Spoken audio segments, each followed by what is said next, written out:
Bro, the bait is just too powerful. The bait is just too powerful.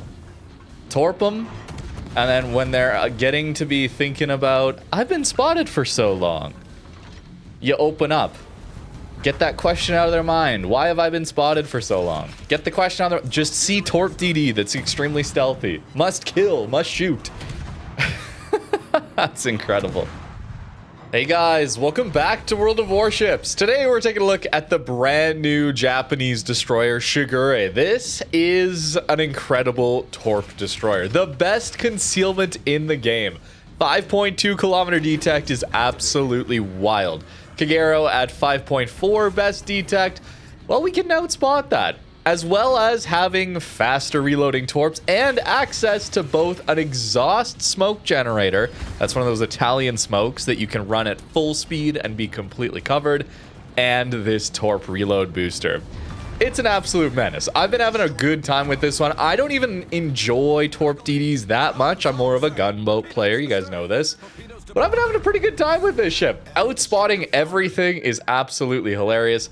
And always being able to play aggressive with this exhaust smoke generator is very, very enjoyable. Now, it's not quite Paulo Emilio, but think about it. You do have some devastating torpedoes. These hit for over 17,000 alpha damage. And you have an exhaust smoke. You can charge down enemy battleships with this thing.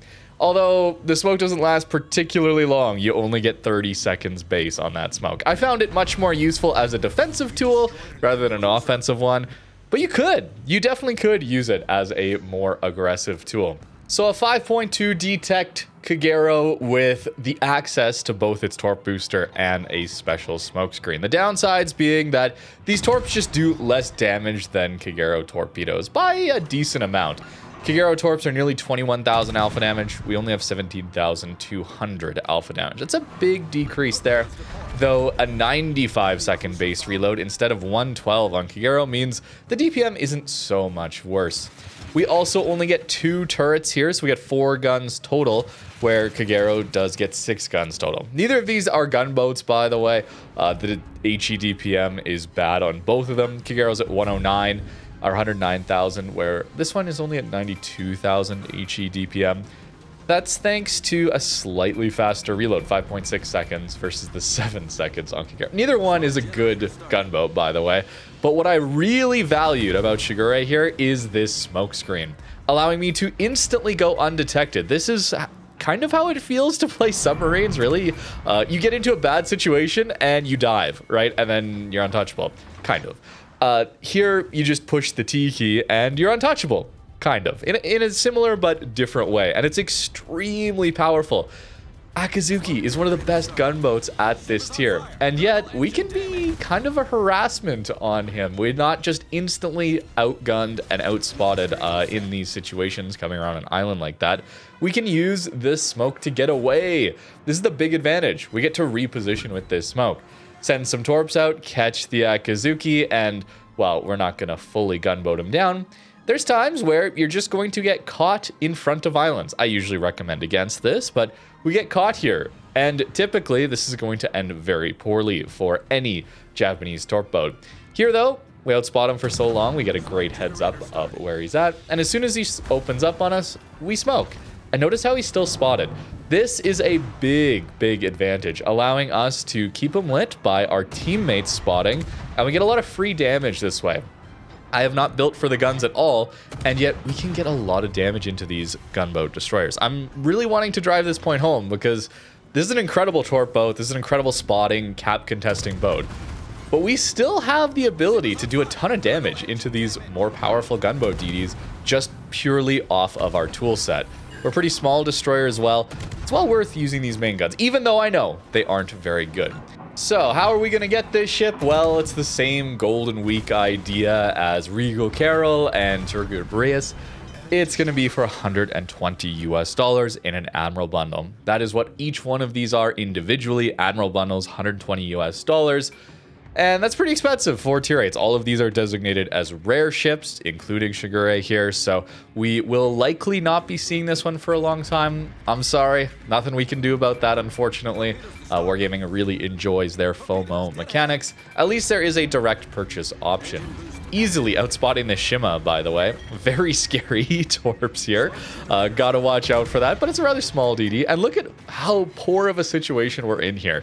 Shima does eventually spot us. Our team is pretty far back, and look who's got support. That's a Smolensk, like 8 kilometers away from us.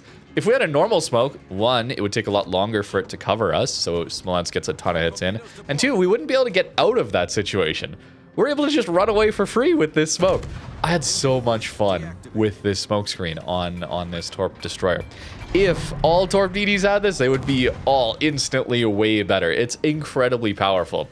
You don't have to choose, right? Kagero has the option of either a normal smoke screen that sets up in one spot and lasts for a little while, doesn't follow you at full speed, or the Torp Reload Booster. All right, very powerful tool that allows us to instantly reload our torpedoes. And we get 3 of them here, just like Kagero would. Not having to choose is a big deal. Jaeger, we actually surprisingly are pretty competitive with him in gun power, so may as well take the fight. Oh no, there's just a surprise Azashio here. We just smoke up. Oh, it's so nice. Okay, the other thing you need to know about this ship is that it has some pretty good maneuverability outside of the rudder shift, okay? We have great turning radius at 590 meters, but the rudder shift is 4.4 seconds. That's fine, but Kagero gets 2.7 second rudder. Much, much better, so dodging torps can be a bit of an issue. YOLO rushed by an Azashio? I don't think so. Fortunately, he has deep waters, can't hit us with torps. Otherwise, I probably would have been a lot more passive in this situation. But we do manage to get him, and now with our smoke running out, you see how it has like around a 2-minute cooldown. We do have to be a little bit more cautious, though we now have a lot more support. Jaeger, we are able to outspot. We actually outspot Jaegers. This was maybe the most fun part for me, is not in this game in particular, but running into ships like Kageros or Jaegers or Shimakazes, things with that 5.6, 5.4 kilometer detect, who are usually the ones that are so impossible to spot yourself, and just outspotting them for my team. It's crazy. 5.2 detect. I mean, sure, you're gonna... Okay, if there's comments, fair enough. There are ships down at, like, tier 2 that get better detect than this, but nobody plays tier 2. A relevant tier, okay? This is the best concealment at any relevant tier that anybody actually plays these days. 5.2 detect is very, very good. I would consider this to be a much better Kagero. All right, the 5.2 detect, sure, that's a small benefit, but really it's this ability to have both the Torp booster and having a better smoke for this Torp boat playstyle, usually needing it as a getaway kind of tool. We're not farming out of these smokes with our main guns, right? For a Kagero playstyle, we're looking for ways to get out of a bad situation with the smoke screen. And this smoke is just purely better for that. We also have a faster reload on the Torps, even if they are a little bit slower and do a little bit less damage. They still hit like a truck, man. Like, you eat one of these Torps, you're going to feel it. And the difference in guns, I mean, it's negligible in my opinion. Really doesn't matter that much because both of them are not particularly good gunboats. You can take advantage of the guns in the right situation like we're about to here again, but it's really not the bread and butter of the ship. The reason I don't really value the 5.2 detect all that much over 5.4 kilometer detect is the lag in this game, to be honest with you. You may have noticed that 5.4 kilometer detect ships in the past don't have a big advantage over the 5.8 and 6 kilometer detect hybrid DDs very much, especially when you're meeting head on, both traveling towards one another. The delay that happens when you spot an enemy DD before they actually get rendered on your screen is so long that it's really not all that valuable. It is. There is value in it for when you're not meeting head on and it takes longer for you to actually get into your normal detect range, but I don't find it all that valuable these days with how laggy the game feels sometimes with that sort of spotting. Though in the past, when spotting was instant, yeah, I do think that would have been a bigger deal. It's still great for situations like this where we can just be outspotting these gunboat DDs and hoping our teammates shoot at them.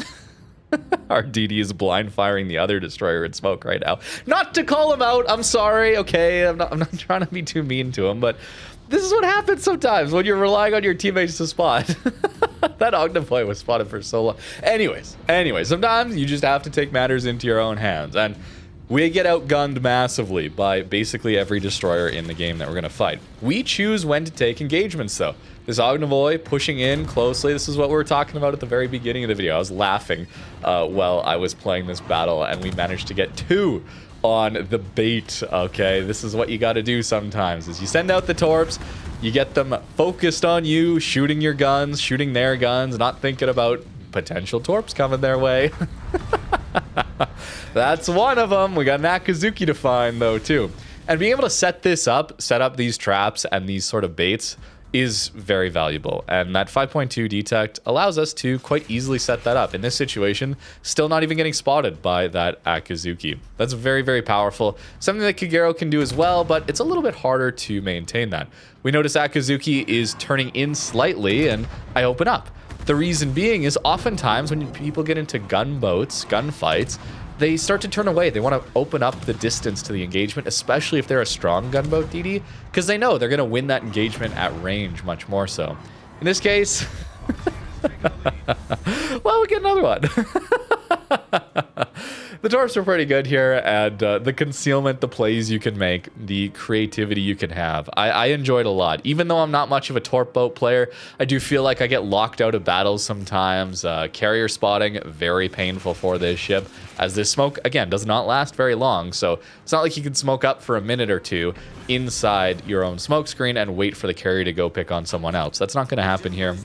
Very problematic, although you do have good air detect at 2.3 kilometers, so it's less likely, but if the carrier finds you, he's probably just going to focus you, unfortunately. It's a good torp boat. It's probably just a way better Kagero, honestly, which I'm not a big fan of, to be honest with you, just to talk about the way Wargaming monetizes this game. To have just blatantly better ships available for purchase for a very limited time, and then they're gone. FOMO mechanics, very expensive Admiral bundles, gambling ships. This is not gambling only, thankfully. There is a direct purchase option, but to have it just be strictly better feels bad. Feels really bad. Maybe this one isn't so much better in your opinion, but while playing it, I noticed a massive difference having access to both the smoke and that torp reload booster. Now then, back in port to talk about the build. You're full torp building this, okay? There is no gunboat this or even hybrid building it. It is full torp build. We do want to take advantage of this very, very unique smoke for a Japanese torp boat too. So that's where I went with just consumables enhancements here, getting a little bit more duration on it, but really we need fill the tubes, we need swift fish, these kinds of things. Adrenaline rush, survivability expert, concealment expert, pretty standard stuff along the right side here. These 4 skills always first on these DDs. Very few destroyers do I not take these skills for my first 10 points. There's that 5.2 detect, absolutely crazy. Torps, slight step down, but I do like the faster reload on them compared to Kagero. Guns, slight step down again, but detect combined with the tool set here is absolutely incredible. It is notably lower in hit points compared to Kagero. This is a new lowest HP for any tier 8 destroyer, 13,100 health base. Where Kagero gets 15,100, so 2,000 HP, which is not nothing. Yet, I found Shigure to be much tankier. Maybe not tanky, maybe that's not the right word, but much more survivable. I found it was a lot easier to stay alive in the vast majority of my battles when it was surface ship combat, shall we say. This smoke screen really did a lot of heavy lifting for just getting me out of bad situations. Oftentimes I can kind of recognize where the enemy team is strong in that, and I'm not getting caught with deep within radars, because as always, you should just look at the enemy team list and notice, hey, there's an enemy 10 or 12 kilometer radar on their team. Oh, and they get spotted on your flank. Maybe I shouldn't go within that or too deep within that radar. You know, stuff like that helps you stay alive too, of course. But to surface ship combat, surface ship detect, this smoke is absolutely incredible. So, probably a better Kagero, in my opinion. Someone who doesn't play torp boats all that often, much more of a gunboat player. This is a much better version of Kagero that they're selling for $120 US. Not a fan of that. The price is very expensive, and that it is going away after this event, and no announcement of when it will be coming back is very, very unfortunate. Let me know what you think in the comments down below. Thank you very much for watching, and have a great rest of your day.